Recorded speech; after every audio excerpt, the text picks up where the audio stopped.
I'm a 28-year-old guy living with my mom, 52F, and younger sister, 24F. Our dad passed away when I was 18, and my sister was 14. Since then, it's been just the three of us in the house. Growing up, I always felt like my mom favored my sister. It started small. My sister would get new clothes while I got hand-me-downs from cousins. As we got older, the differences became more noticeable. When I made the honor roll in 8th grade, my mom said, "Good job," and went back to watching TV. When my sister made honor roll 2 years later, Mom threw a party and invited the whole family. I remember one summer when I was 15, I wanted to go to a science camp. It cost $500, which was a lot for our family. I worked odd jobs all spring to save up, but I was still short. When I asked Mom if she could help with the rest, she said we couldn't afford it. 2 weeks later, she bought my sister a $600 phone because all her friends had one. Don't get me wrong, my mom wasn't cruel or abusive. She just didn't seem to see me sometimes.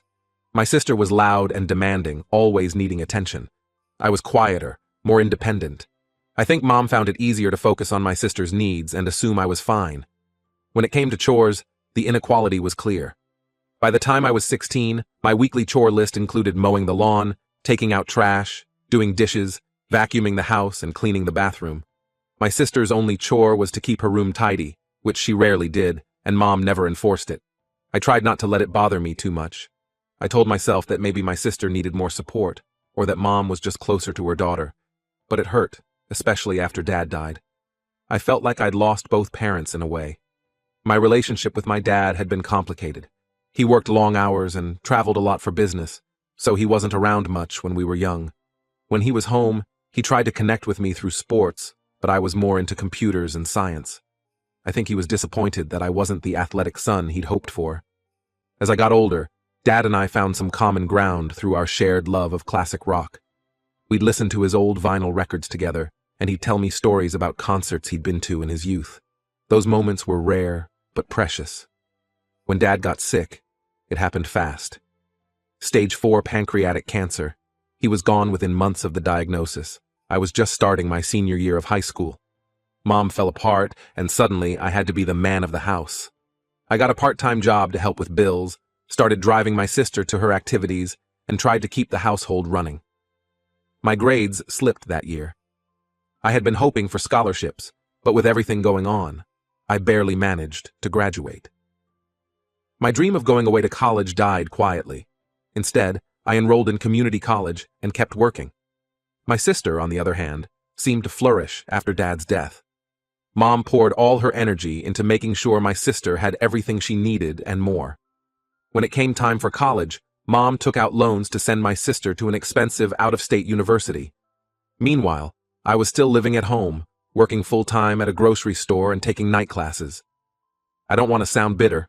I love my sister and I'm glad she got opportunities. But it was hard not to feel resentful sometimes. My grandfather on my dad's side passed away last year. We weren't close. After Dad died, that side of the family kind of drifted away. I saw him maybe once a year at most. That's why I was shocked when we found out he'd left a sizable inheritance to be split equally between me and my sister. It wasn't millions or anything, but enough to make a real difference, about $100,000 each. For the first time in my life, I saw a chance to get ahead, to pursue my dreams instead of just scraping by. I had been working as an assistant manager at the grocery store, but I'd always dreamed of opening my own cafe. I love coffee, and over the years I'd taught myself a lot about different roasts and brewing methods. I even took a barista class at a local coffee shop. The inheritance could finally make that dream possible. My sister, on the other hand, immediately started spending. She'd graduated college the year before and was working as a social media manager for a small local business. The job didn't pay great, but Mom was still supporting her, so all her money was fun money. Within weeks of getting the inheritance, my sister bought a brand new car. Not just a reliable used car, but a flashy sports car that cost nearly $50,000. Then came the designer clothes, the latest iPhone, and a lavish vacation to Europe with her friends. Within 6 months, she had less than $20,000 left. That's when the drama started. My mom pulled me aside one day and started talking about how my sister was struggling financially. She went on about how my sister needed to pay off her student loans and couldn't afford rent in the city where she wanted to move for a new job opportunity. Then she dropped the bomb. She wanted me to give my sister the bulk of my inheritance. I was stunned. I told her absolutely not. This was my chance to finally get ahead in life and pursue my dreams. My mom got angry, saying I was being selfish and that family should help family. She guilt-tripped me, bringing up all the times my sister had been there for me, which honestly, I couldn't recall many instances of. The argument escalated. My mom said if I couldn't do this one thing for my sister, then maybe I should move out and stop mooching off her. I reminded her that I paid rent and contributed to household expenses, unlike my sister who lived there for free when she wasn't at college. My mom brushed that off, saying my sister needed more support right now. Word spread to the rest of the family. My aunts and uncles from my mom's side started calling and texting, telling me I was being cruel to my poor little sister. My cousins posted vague statements on social media about greedy people that were clearly aimed at me. It felt like everyone was ganging up on me. The only person who took my side was my grandmother, my mom's mom. She called me privately and said she understood why I wanted to keep my inheritance. She revealed that my grandfather had actually considered leaving everything to my sister, but she had convinced him to split it equally. She thought it was important for me to have a fair shot at building my own life. Now the house is tense. My mom barely speaks to me, except to make snide comments. My sister alternates between crying about how unfair life is and making passive-aggressive remarks about selfish people. I'm seriously considering moving out, but rent in our area is insane, and it would eat up a big portion of my inheritance. I feel like I'm going crazy.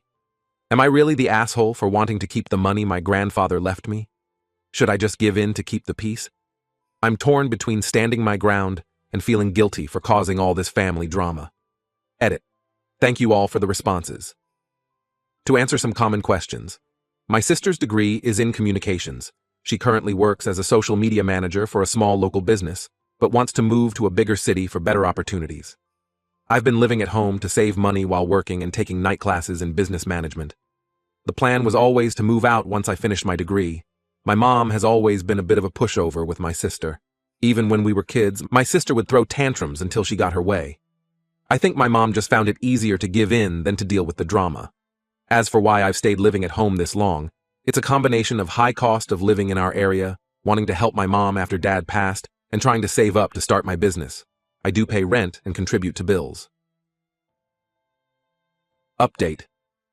It's been a few weeks since my original post, and a lot has happened.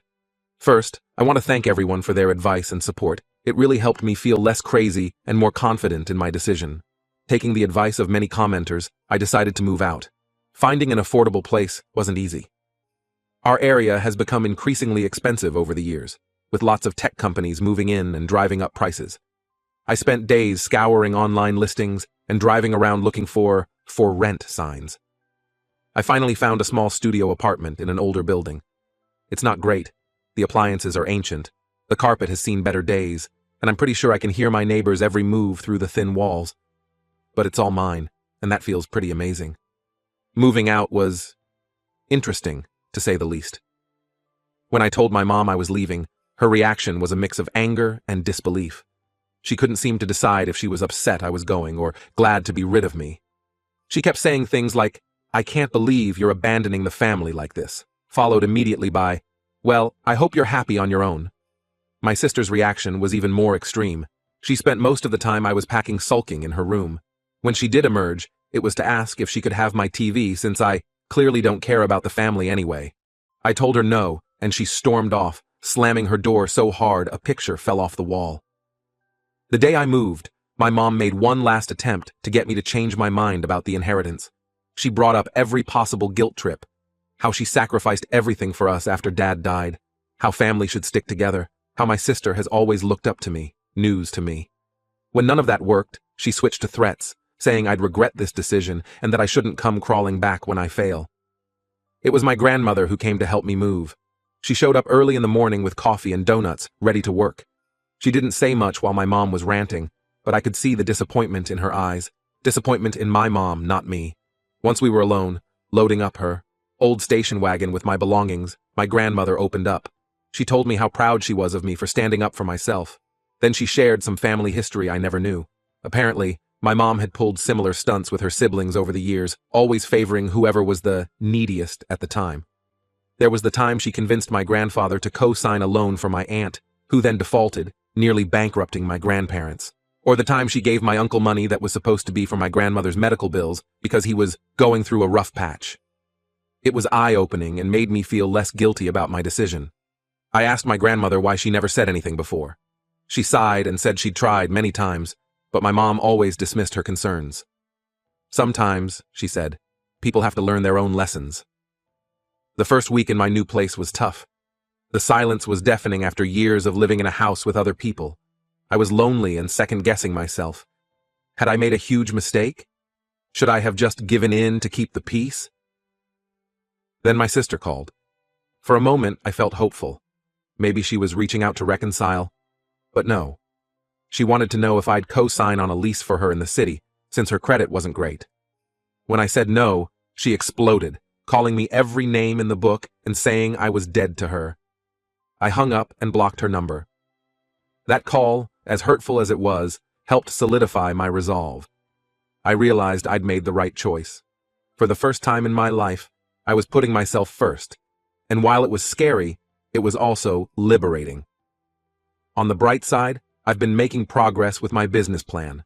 I've been researching local coffee shops, studying their menus and prices, trying to figure out what niche I could fill. I found a small space that would be perfect for my cafe, and I'm in talks with the owner about leasing it. It needs a lot of work, but I'm excited about the potential. I've also connected with a few local artists about displaying their work in the cafe. There's a community college nearby with a good art program, and I thought it could be cool to have a rotating display of student work. It would give the students exposure and provide ever-changing decor for the cafe. My mom's side of the family is still giving me the cold shoulder.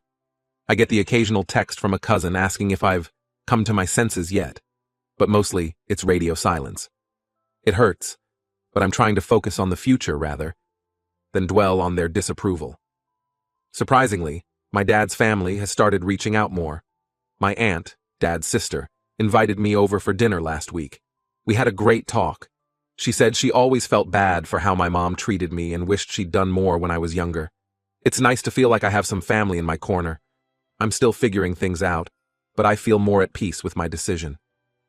Yes, it's been hard and lonely at times, but it also feels like I'm finally living my own life instead of being a supporting character in my sister's story. I'm nervous about the future, but for the first time in a long time, I'm also excited. Update 2. It's been about 3 months since my last update, and life has taken some unexpected turns. First, the good news. My cafe is officially open. It's been a wild ride getting everything set up, but seeing my dream become reality is amazing. The space needed more work than I initially thought. There were plumbing issues, electrical problems, and don't even get me started on the health department requirements. But step by step, it all came together. I went with a cozy, slightly quirky vibe for the decor. Mismatched vintage furniture, local art on the walls, and plants everywhere. The menu is small, but focused. Really good coffee. I splurged on a top-of-the-line espresso machine, fresh pastries from a local bakery, and a few simple breakfast and lunch items. The first few weeks were slow, but word is starting to spread, and we're building a loyal customer base. There's a group of writers who come in every morning and stay for hours. A book club has started meeting here once a month. It's becoming exactly the kind of community spot I'd hoped for. I'm working insane hours and I'm exhausted, but it's a good kind of tired. Every night when I lock up, I look around and feel a sense of pride. This is mine. I built this. Now for the family drama. About a month ago, my sister showed up at my apartment unannounced. It was late, nearly midnight, and I was just getting home from the cafe. She was a mess, crying, mascara running down her face, clothes rumpled like she'd been sleeping in them. Turns out she'd lost her job. The company she worked for had gone through a round of layoffs, and as one of the newest employees, she was one of the first to go. She couldn't afford her rent in the city anymore. She begged me to let her move in with me, just until she got back on her feet. I said no. It was hard. Seeing her cry brought back memories of when we were kids, of me always trying to protect her and make her smile. But I knew if I let her in, I'd never get her out. My tiny studio was barely big enough for me, let alone 2 people, and I knew from experience that my sister's temporary situations had a way of becoming permanent. She didn't take it well. She screamed at me, saying I was heartless and that she'd always known I hated her. Then she threatened to tell everyone that I'd abused her as a kid if I didn't help her. I was shocked. Nothing like that had ever happened. We'd had normal sibling squabbles, sure, but abuse, never. I told her to leave or I'd call the police. She stormed out, slamming the door so hard I thought it would break. I spent the rest of the night unable to sleep, replaying the conversation in my head and wondering if I'd done the right thing. The next day, my phone blew up with messages from family members. Apparently, my sister had gone to my mom and spun some story about how I'd physically threatened her when she asked for help.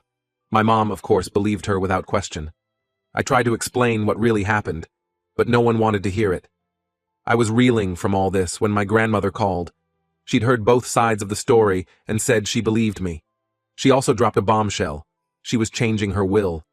Originally, she'd planned to leave everything to my mom, assuming it would be divided fairly between me and my sister. Now, she's leaving a significant portion directly to me. She said she couldn't trust my mom to be fair. When my mom found out about the will change, she lost it. She left me a voicemail full of curses and threats, saying I'd manipulated my grandmother and turned her against the family. She said as far as she was concerned, she only had one child now.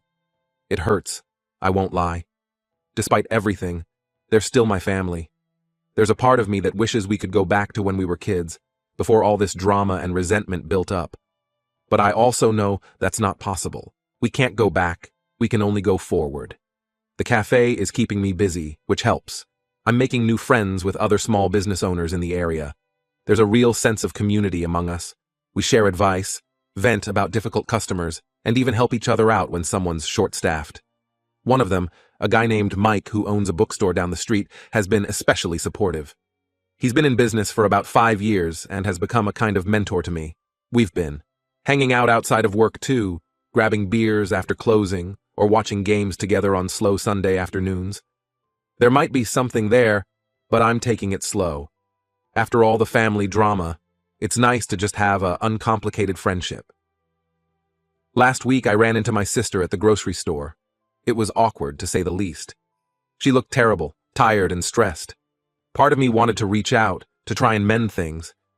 But then I remembered her threats and accusations, and I just couldn't. We made eye contact, and for a moment I thought she might say something. Instead, she turned and walked away. I stood there for a while, feeling a mix of relief and sadness. My mom hasn't tried to contact me since that angry voicemail. I've thought about reaching out, but every time I pick up the phone, I just don't know what to say. How do you start a conversation with someone who's declared you dead to them? So for now, we're at an impasse. On a brighter note, the cafe is starting to turn a profit. It's small, but it's there. I've been able to hire 2 part-time employees, which has taken some of the pressure off me. I'm even starting to think about expanding the menu, maybe adding some simple dinner options for the evening crowd. My grandmother comes by the cafe at least once a week. She always orders a cappuccino and a slice of lemon cake and sits for hours reading or chatting with other customers. She's become something of a fixture, and customers love her. It's nice to have her support, both emotionally and literally as a loyal customer. I know this isn't the happy family reconciliation some people might have hoped for. The reality is messier and more complicated. There are days when I miss my family terribly, when I wonder if I made the right choices. But then, I look at what I've built, at the life I'm creating for myself, and I know I'm on the right path. I feel like I'm finally building a life that's truly mine, surrounded by people who value me for who I am. It's not perfect, but it's real, and that's worth something. I don't know what the future holds. Maybe someday my mom and sister will come around, or maybe this rift is permanent. Either way, I'm learning to be okay with uncertainty and to focus on the things I can control. For now, I'm taking it one day at a time. I'm pouring my energy into my cafe, into building new relationships, and into becoming the person I want to be, not the person my family expected me to be. It's a work in progress, but aren't we all?